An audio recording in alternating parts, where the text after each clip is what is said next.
Hello, welcome to my review of Fast and Furious 6, which obviously, if you don't know by that name, is the sixth installment in the Fast and Furious series. We're almost there, guys. We've got we've got three left. Fast and Furious, we've got three left. Furious 7, Fate of the Furious, and Hobbs and Shaw. And then we'll be wrapping up the Fast and Furious series and moving swiftly on to Saw, in combination with the fact that the next installment in the Saw franchise releases in less than a week. So that's going to be fun. Will there be a review of Spiral? Possibly. But as of this moment, I'm not actually legally old enough to see any of the Saw films. So yeah. If you can hear the rain, that's because where I am living at the moment, it is raining. So apologies if you hear the rain. But yeah, Fast and Furious 6 obviously is the sixth entry in the franchise, and I was just before recording this, I was watching a neat little behind the scenes, the start of a behind the scenes thing about this film, and obviously the director and Vin Diesel both said that Fast and Furious 6 was meant to be the final chapter in the second trilogy of the franchise, which started with Fast and Furious in 2009, not to be confused with The Fast and the Furious. And obviously that trilogy was Fast and Furious, Fast 5 and Furious 6 as they call it, but it's actually Fast and Furious 6 in most places. So, and obviously it's Furious 7 that gets the Furious name instead of Furious 7 and Fast 5. That's the thing. But yeah, Fast and Furious 6 is one of my favorited in the franchises. 6 and 7 are my two favorite of this more modern action-orientated heist films that aren't street racing focused. 6 and 7 are where it peaks. I can't say which I prefer until I see 7 again, but I can tell you that I had just a blast watching this one. The action is brilliant, but there's still street racing. There's really good street racer here. The action's brilliant. Again, the cast expands itself here. There's some more characters and stuff. The cars are once again fantastic. We've got a nice red Daytona that Dom drives. At the beginning of the film, Brian's driving his GTR and Dom's driving his Charger again. That's fun. I think it's a Charger. One of the fucking two. Brian drives a Ford Escort, an older Ford Escort in an integral chase scene in the film, and Roman drives a nice Mustang as well, which is nice. But yeah, in terms of the key integral, like, there's obviously two big action scenes really that come to mind when I'm thinking of this film. That's the tank heist with those pre-mentioned cars, with the pre-mentioned Escort, Daytona, and Mustang. Like I mentioned, those three cars were in that chase scene. There's that chase scene. Then there's obviously the infamous, that we'll talk about in a minute, but the infamous runway scene, which, if you don't know, if you actually watch the film, it's apparently it's not physically possible because the runway seems to last forever and there's no runway on it. It's just like I think there's a video or something somewhere. There's an article about it where some professional managed to add up and how long that runway was through the duration of that scene, and apparently there's no runway on Earth that's actually that long. So that whole scene is like bullshit. But I mean, do I need to mention to anyone who's you're watching a Fast and Furious film, let alone the sixth one, where it's really had some wacky action in it? So I really don't care how physically possible it is. I just want to see some cars do some funky shit, and in that scene's case, cars do funky shit. So it's fun. Hobbs' character is back again and expanded upon quite nicely here. London, they go to London, which is in my home country. So I was very happy to see London in this film. It was great fun, and again, much like Skyfall, there's a lovely sequence in the tube. Although I do obviously personally think the Skyfall tube sequence is just one of the best sequences in all of Bond. But the sequence here in the tube in Fast and Furious 6 is it's okay. It's not on par with the Skyfall sequence. It's just a fact. But yeah, again, it's just an improvement on the last one. I mean, like I said, I enjoyed Fast 5, but it's nowhere near my favourite, if you ask me. I think here it's just so much better done, if you ask me. I mean, I still think Fast 5 is an enjoyable as fuck film, but at the same time, this film is just, again, like I said, so much better in pacing, direction, and action-wise, and also dialogue-wise. The dialogue is vastly better here than it was in the last one. Not that the dialogue was inherently the worst thing in the world in the last one, like it wasn't video game level dialogue or fucking auto text bot shit. No, it wasn't that bad, but I still think this film is superbly better written And I just want to mention my actual favourite scene in this entire movie, and it comes towards the end, and they're all at the house, and I think a lot of people know this one because it's a famous scene that whenever you talk about scenes that were ad-libbed, that weren't actually in the script and just happened on set, this is one of the biggest ones that comes up, possibly because it is one of the funniest. And it's towards the end of the film, they're all at the house having a meal, and you see Tej and Roman are cooking at the barbecue, and then Roman spots Hobbs walking in, and Roman says, "Hey mate, you better hide your baby oil." And then Hobbs walks in and says, "You better hide the big ass forehead." And then it actually garners a genuine reaction from Ludacris, Tej, which is like that reaction you see in the film was a genuine reaction on set. It wasn't like in the script. It was a genuine reaction that he did. He basically spits what he was drinking at, and like every time I watch this film, I rewind that scene at least a couple of times because it's so funny, and it's literally the best scene in this movie, like period.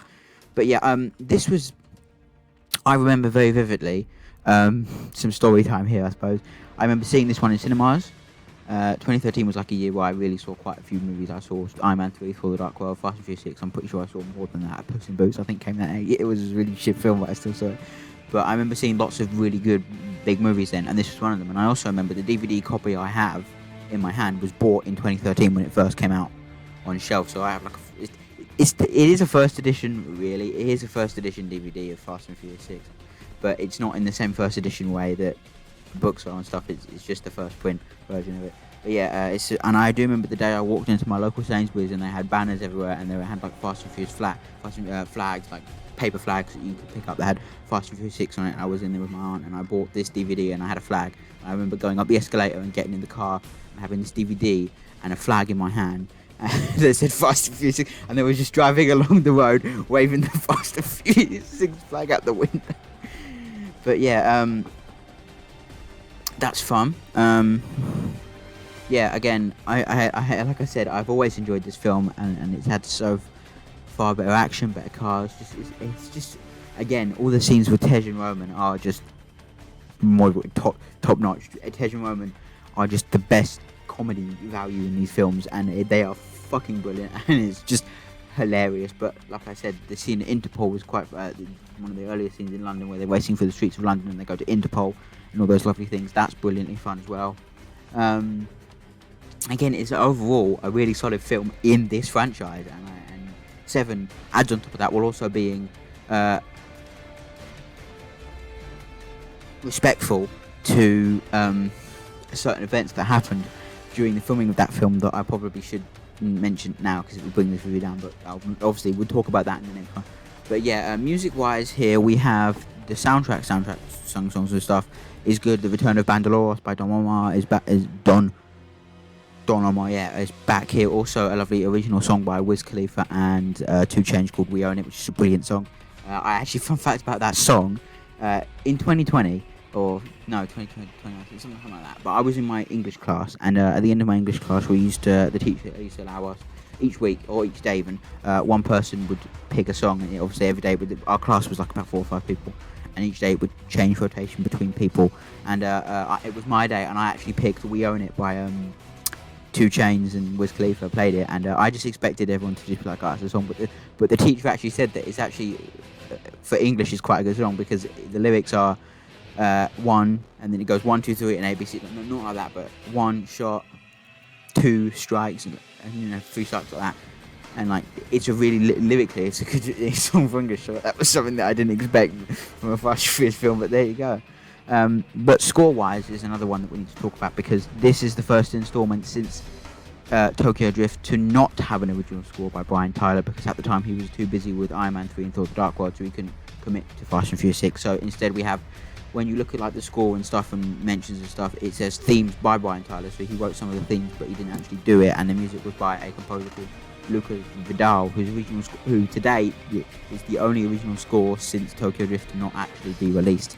Every other film has had an original score. 3, 4, 5, 7, 8, and Obson all had an original score album released alongside an original soundtrack album. But Fast and Furious 6 did not. I don't know why this was. I don't know if it's because they're keeping their tradition of anyone who's not Brian Tyler, who composes a Fast and Furious film, is never going to get their score released. Then again, they technically cheated that one because they released Tyler Bates' score to Fast and Furious, I'm sure. But you can. It's not like one of these scores where it's impossible to find, or is only on one channel, like the Too Fast and Furious one, which I might want to add. That Fast and Furious FM YouTube channel was officially uploaded the full Too Fast and Furious score as well, so go check that out. But like in one video. But it's not like it's not an impossible score to find. It's all over YouTube. There's various playlists of people that have mock-up artwork they use for it. Some of it looks okay, some of it's a bit shit. But and it's not a hard score to find. Hence why you will be hearing a piece of score in the background. I was fiddling with I was gonna either not use the score piece and use the We Own It song, but then I realised that we get the video blocked worldwide or something like that, so I'm not gonna do that. And I was also thinking of using the See You Again song for the 387 review, but I also thought that's going to get me copyright claimed, so I'm going to use my entire score piece for that one. But yeah, again, Fast and Furious 6 is just really fun, okay? It's a fun action film where you don't need to give a shit about the details and what's realistic and what's not, and I point to that runway scene exactly, people saying it's not realistic. It's like, who gives a fuck? It's a Fast and Furious film where the action is absolutely madly insane. Dwayne Johnson fucking body slams someone onto the ground and then mid-air sky punches. Dom lifts someone up and then The Rock like mid-air sky punches the guy. It's just you don't take this shit seriously, bro. And that's the funny thing, because if you don't take it seriously, it's a joyride. But I see people just I'm looking at the reviews and stuff like on the Google Play, and people are just shit posting it, saying it's a shit film. And it's like, because they obviously give too much about the lore. And I don't get me wrong, I always will prefer the first two in the series to this one and the seventh one. But this is still fun as fuck. All right. Thank you guys for watching. Have a wonderful day, and don't forget to stay tuned tomorrow for our Furious 7 review. And also this evening there'll be a stream on the Flame Fox Draws, now Woven Wolfie Twitch channel. Where we'll be streaming some Walkabout Golf and VR Uno. So yeah, hopefully that goes ahead. If not, this video is going to be terribly outdated. But yeah, hopefully that's going to go ahead tonight, Tuesday, the 4th. No, not Tuesday. Yeah, Tuesday the 4th of May, 2021. So yeah, stay tuned for that, guys. Have a wonderful day. Bye bye.